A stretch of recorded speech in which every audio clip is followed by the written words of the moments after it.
Hello everyone, welcome to Education Point Chemistry Classes. I am Sumit Luthra, your chemistry mentor. तो बेटा कैसे हैं आप सभी लोग। आज मैं आपको करवाने जा रहा हूं एक बेहद इंपॉर्टेंट टॉपिक, और वो टॉपिक क्या है बेटा, that is acids, basis and salts. चलिए इस वीडियो के अंदर मैं आपको सिर्फ एक बेसिक आइडिया दूंगा, एसिड्स क्या होते हैं और बेसिस क्या होते हैं। क्योंकि जब तक हमें बेसिक नॉलेज नहीं होती है किसी सब्जेक्ट के बारे में, किसी टॉपिक के बारे में, तब तक हम उसको एडवांस लेवल तक नहीं पढ़ सकते हैं। आगे आने वाली वीडियो में मैं इसको एडवांस लेवल तक लेकर के जाऊंगा, लेकिन फिलहाल एक छोटा सा इंट्रोडक्शन, एसिड्स क्या हैं और बेसिस क्या हैं। हम जानते हैं कि जो सब्सटेंसेस होते हैं हमारे पास, जो बेटा सब्सटेंसेस होते हैं, सब्सटेंसेस, उनको तीन मेजर कैटेगरीज में बांटा गया है। ओके, जो सब्सटेंसेस होते हैं उन्हें तीन मेजर कैटेगरीज में बांटा गया है। कुछ सब्सटेंसेस एसिड्स होते हैं, कुछ सब्सटेंसेस बेस होते हैं और कुछ सब्सटेंसेस सॉल्ट्स होते हैं। इन तीनों के अलावा कुछ भी नहीं होता, ठीक है। या तो कोई चीज एसिड होगी, या कोई चीज बेस होगी, या फिर कोई चीज सॉल्ट होगी।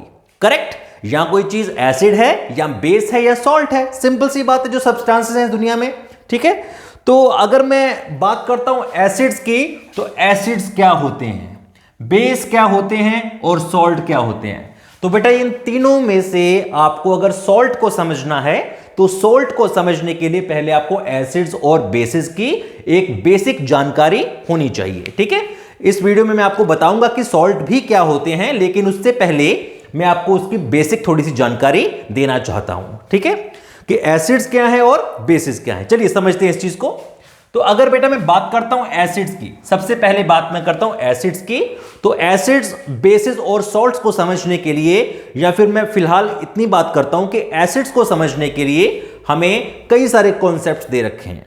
सबसे पहले बात करता हूं बेटा क्लासिकल कॉन्सेप्ट्स की, ठीक है। पहले बात हम करते हैं क्लासिकल कॉन्सेप्ट की। क्लासिकल कॉन्सेप्ट क्या कहता है? क्लासिकल कॉन्सेप्ट बेसिकली टेस्ट के ऊपर क्लासिफाई करता है सब्सटेंसेस को, कि कौन सा सब्सटेंस एसिड होगा और कौन सा सब्सटेंस बेस होगा। करेक्ट, कौन सा सब्सटेंस एसिड होगा और कौन सा सब्सटेंस बेस होगा, इस चीज को जो क्लासिकल कॉन्सेप्ट है वो कैसे समझाता है। तो according to classical substance, acid वो चीज है जिसका टेस्ट खट्टा होता है, ठीक है, मतलब सोर। ओके, तो एसिड क्या होगा बेटा, जिसका टेस्ट क्या है, सोर टेस्ट है। ओके, जितनी भी खट्टी चीजें हैं, जैसे कि जितने भी सिट्रिक फ्रूट्स हैं, लाइक लेमन, ऑरेंज, टोमेटो, ठीक है, किन्नू, तो इन सभी फ्रूट्स के अंदर एसिड होता है, ठीक है। इन सभी फ्रूट्स के अंदर एसिड होता है, जिसकी वजह से ये खट्टे होते हैं। अगर मैं बात करूं कर्ड की, दही, दही भी खट्टा होता है, उसमें भी एसिड होता है। इमली खट्टी होती है, उसमें भी एसिड होता है। नींबू, इसके अलावा संतरा, जितनी भी खट्टी चीजें हैं बेटा, उनके अंदर एसिड पाया जाता है। इसलिए हम ये कह सकते हैं कि एसिड्स आर दो सब्सटेंसेस व्हिच हैव सोर टेस्ट, जिनका टेस्ट खट्टा होता है। समझी लगी बात को। और बेस क्या है इस कॉन्सेप्ट के अनुसार? इस कॉन्सेप्ट के अनुसार बेस का जो टेस्ट है वो बिटर होता है, ठीक है। उसका टेस्ट क्या होता है, बिटर, मतलब कड़वा, कड़वा टेस्ट होता है उसका। जैसे कि sodium hydroxide, magnesium carbonate, calcium carbonate, इन सभी चीजों का जो टेस्ट है वो कड़वा है, दैट इज बिटर टेस्ट। उनका टेस्ट बिटर है। तो इसलिए मैं ये कहना चाहता हूं कि अगर आप टेस्ट के आधार पर बांट सकते हैं एसिड्स और बेसिस को, तो दैट इज वेरी गुड। लेकिन देखिए बेटा, जो एसिड्स होते हैं और जो बेसिस होते हैं, ये दो तरह के होते हैं। एक होते हैं स्ट्रॉन्ग एसिड्स और एक होते हैं वीक एसिड्स, ठीक है। वीक एसिड्स आमतौर पर ऑर्गेनिक एसिड्स होते हैं। वो एसिड्स जो हमें फ्रूट से मिलते हैं, जैसे अंगूर में पाया जाता है, सेब में पाया जाता है, दूध में होता है एसिड, तो वो एसिड हम खा पी सकते हैं, और टेस्ट के बेसिस पर हम बता सकते हैं कि कौन सी चीज एसिडिक है और कौन सी चीज बेसिक है। लेकिन कुछ स्ट्रॉन्ग एसिड्स होते हैं लेबोरेटरी के अंदर, इनऑर्गेनिक एसिड्स, जो मिनरल से बनते हैं, और वो एसिड इतने खतरनाक होते हैं कि अगर आपकी स्किन के ऊपर पड़ जाए तो आपकी स्किन खाक जल जाएगी। अगर फर्श पर पड़ जाए तो फर्श का पत्थर खराब हो जाता है। तो इस तरह के एसिड्स जिनको देखते ही डर लगता हो, उबाले खाता हुआ एसिड अगर आपके सामने कोई आए, क्या आप उसको टेस्ट करने का मन बनाओगे? नहीं बनाओगे, ठीक है। You can not test them, आप उनको टेस्ट नहीं कर सकते हो। तो अगर आप उनको टेस्ट नहीं कर सकते हो तो फिर कैसे पता करेंगे? तो क्लासिकल कॉन्सेप्ट की यही लिमिटेशन थी कि हम वीक एसिड्स को तो पहचान सकते हैं, वीक बेसिस को तो पहचान सकते हैं बाय टेस्टिंग देम कि ये खट्टा है या फिर ये कड़वा है। लेकिन क्लासिकल कॉन्सेप्ट की प्रॉब्लम ये थी कि जो एसिड्स को बंदा टच भी नहीं कर सकता उनको टेस्ट कैसे करेगा? जिन बेसिस को देख के बंदा भागता है उनको टेस्ट कैसे करेगा? नहीं कर सकता टेस्ट, ठीक है। तो इसलिए क्लासिकल कॉन्सेप्ट की एक लिमिटेशन थी। और दूसरी लिमिटेशन ये थी कि कुछ चीजें ऐसी भी एसिडिक हैं जिनका टेस्ट खट्टा नहीं है, फिर उनको कैसे एक्सप्लेन करोगे भैया? तो इस चीज को समझने के लिए हम आगे बढ़ते हैं। हमारा दूसरा कॉन्सेप्ट जो कि क्लासिकल कॉन्सेप्ट के ऊपर उसका एक अपग्रेड वर्जन था, उसकी मैं बात करता हूं, ठीक है। तो मैं अभी क्लासिकल कॉन्सेप्ट को समझ चुका हूं।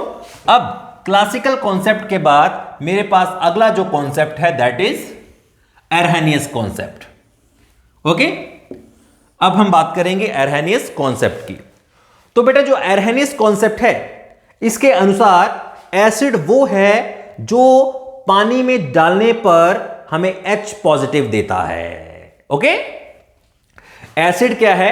Acid is a substance which releases H positive in aqueous medium, ठीक है।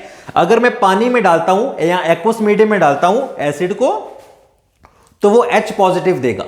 ओके, इस चीज को मैं एक और तरीके से लिख सकता हूं, और वो तरीका क्या है कि एसिड को अगर हम वाटर में डालते हैं तो ये हमें हाइड्रोनियम आयन देता है, ओके, प्लस XY जो भी बचा होगा, ठीक है।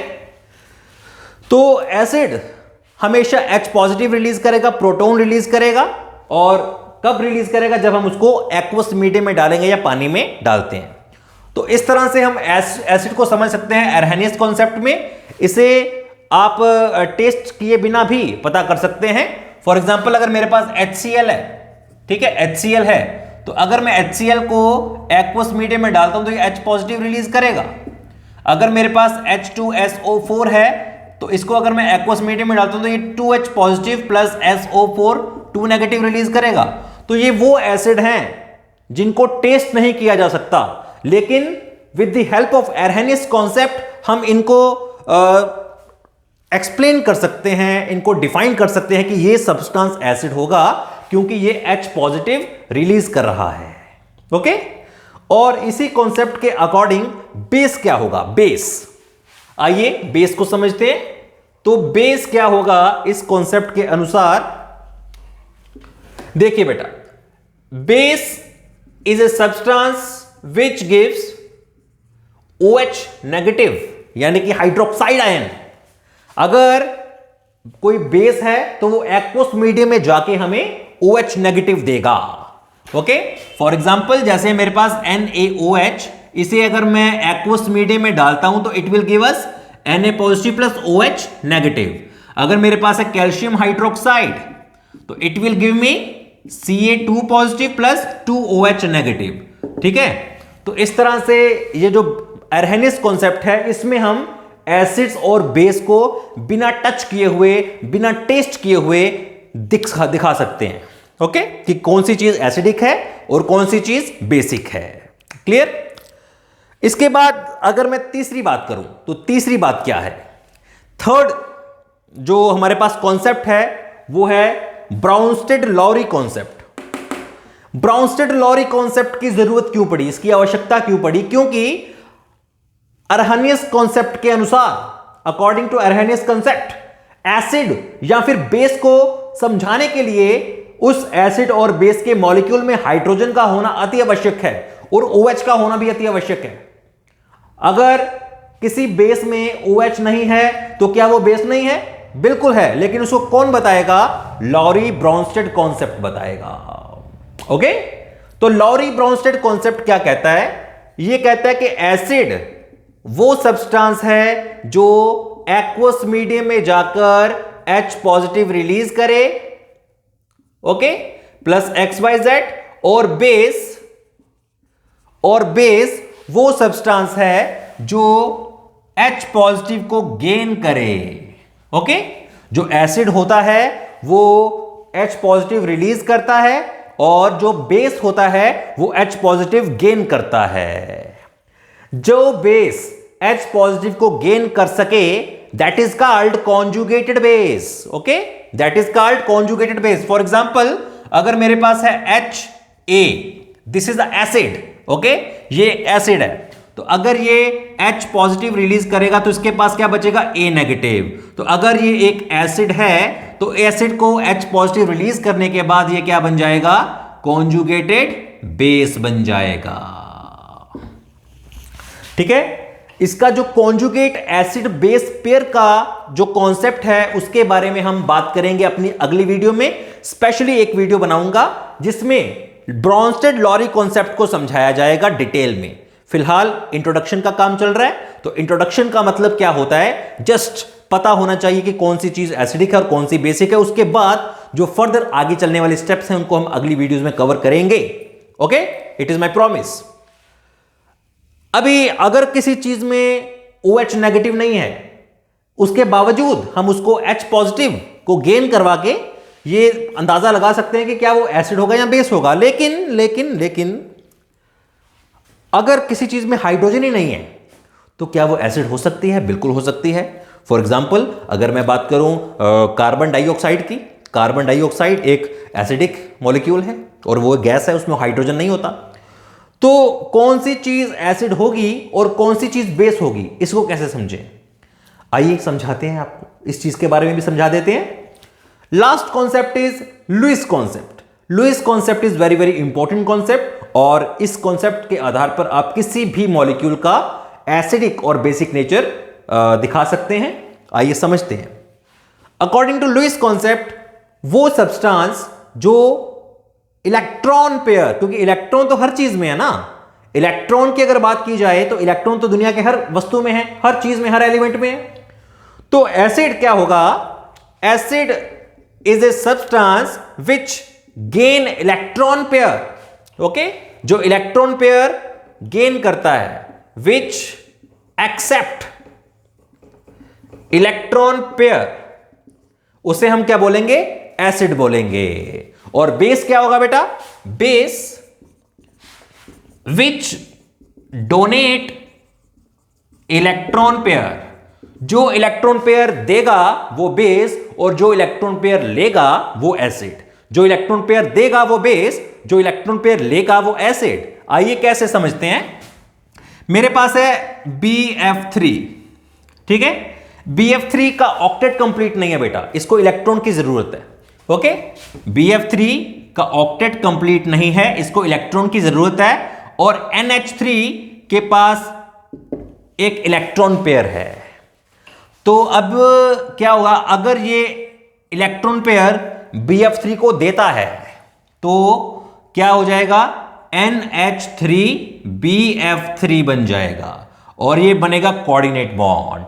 ठीक है, तो इस केस में जिसने इलेक्ट्रॉन पेयर दिया वो लुईस बेस होगा और जिसने इलेक्ट्रॉन पेयर लिया वो लुईस एसिड होगा। Okay, clear? तो इस तरह से हम फिलहाल जो एक बेसिक इंट्रोडक्शन है एसिड्स की, बेसिस की और सॉल्ट्स की, सॉल्ट की तो अभी हमने बात नहीं की है, वैसे एसिड और बेस की हमने बेटा बेसिक इंट्रोडक्शन को समझ लिया है कि बेसिकली एसिड्स क्या हैं, बेस क्या हैं, तो और उनके डिफरेंट डिफरेंट कॉन्सेप्ट्स क्या हैं। क्लासिकल कॉन्सेप्ट, एरहेनियस कॉन्सेप्ट, ब्राउनस्टेड-लॉरी कॉन्सेप्ट और लुईस कॉन्सेप्ट। इन चारों कॉन्सेप्ट के आधार पर आप किसी भी सब्जेक्ट को क्लासिफाई कर सकते हैं कि हाँ ये एसिडिक है, ये बेसिक है, ये एसिडिक है, ये बेसिक है, इस तरह से। ठीक है, अगर एक चीज फेल होती है तो दूसरी फेल होती है तो तीसरी फेल होती है तो चौथी। इसके अलावा और भी बहुत सारे ढेर सारे कॉन्सेप्ट्स हैं जिनके द्वारा एसिड और बेस को समझा जा सकता है, जैसे कि लक्स फ्लड कॉन्सेप्ट है एक और। ठीक है, उनके बारे में हम अभी बात नहीं कर रहे हैं बिकॉज अभी हमने एक बिल्कुल ग्राउंड लेवल से एसिड और बेस को समझना शुरू किया है। आई होप कि आपको ये अच्छा लग रहा होगा। ठीक है, तो सॉल्ट क्या होता है उसके बारे में भी मैं अलग से वीडियो बनाऊंगा। फिलहाल आज की वीडियो में सिर्फ ये बेसिक इंट्रोडक्शन। आई होप कि आपको ये वीडियो अच्छी लगी होगी। अगर अच्छी लगी है तो बेटा लाइक, शेयर और सब्सक्राइब, ये सारा कुछ आपको करना है। Thank you very much. Bye bye, Tata.